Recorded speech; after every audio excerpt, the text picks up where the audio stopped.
Once again, hello everyone. In this video I'm going to be replacing my brake fluid.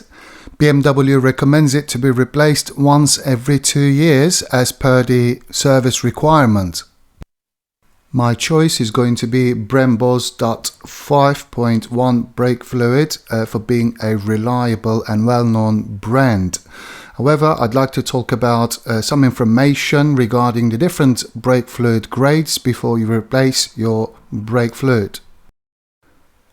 Currently, .5.1 brake fluid has the highest boiling temperature. However, these figures apply to a brand new unopened brake fluid grades. Once you open them and start using them, the boiling temperatures are going to be reduced. However, .5.1 is going to be still at the top with 180 Celsius degrees, one of the best performing brake fluids in the market. And once you start using your brake fluid, introduce more heat while you're braking into the system, more moisture is going to build up and the performance is going to be reduced over the years. In fact, you lose most of the performance within the first year of your usage. If you're coming from .3 and .4 brake fluid, you can easily and safely mix it with .5.1 brake fluid at the moment. If you have a right-hand drive car like mine, this is the order of bleeding procedure that you need to follow. And if your car is left-hand drive, this is the order that you need to follow when you bleed your brake system.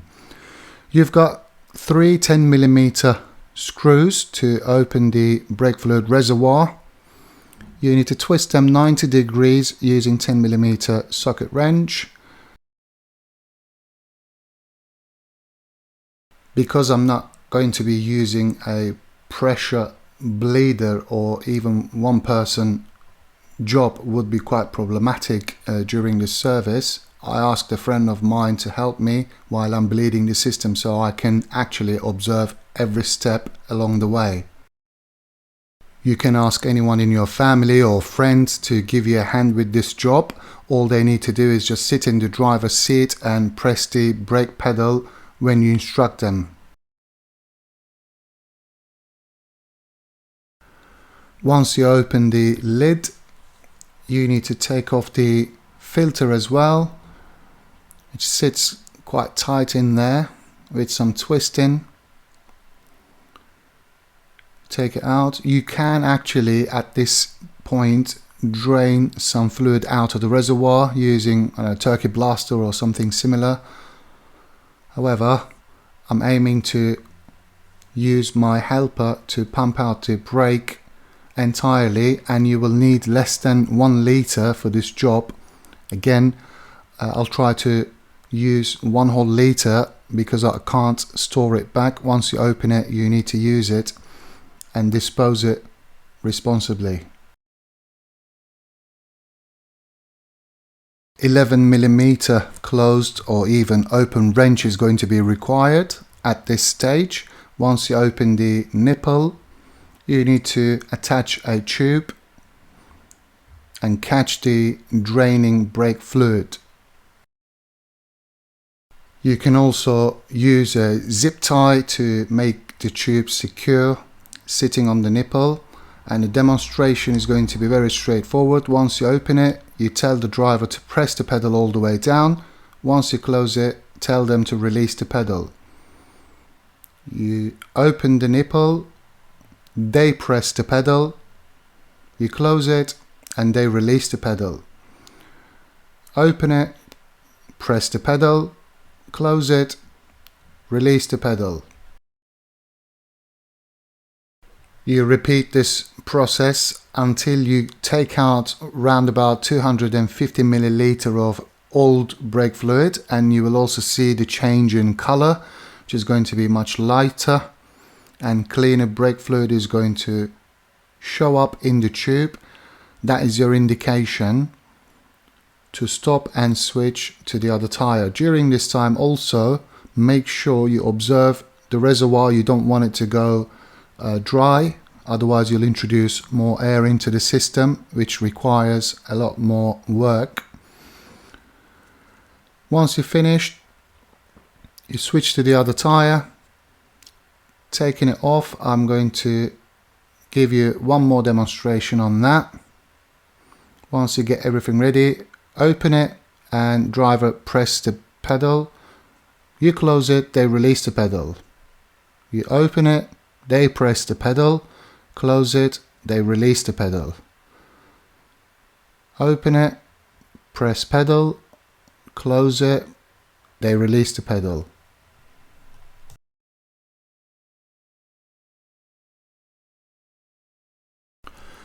If the brakes are not properly bled, air contamination will remain in the system. The high temperatures associated with braking can also damage your oil inside the caliper or wheel cylinder. So this heat, combined with any of the previously mentioned contaminants, can result in a poor performing braking system.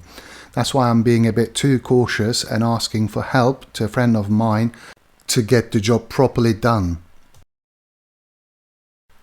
As mentioned previously, the brake fluids are hygroscopic, so any humidity will end up inside your brake lines or braking system. So by changing your brake fluid every 1 or 2 years, you will enjoy many years of reliable braking in the long run.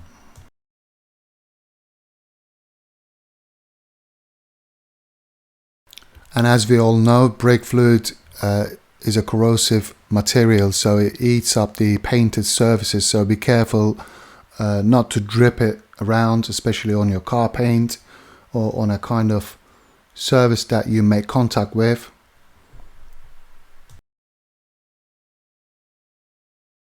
I will also put a link in the description for those who would like to know how to bleed the system using ISTA.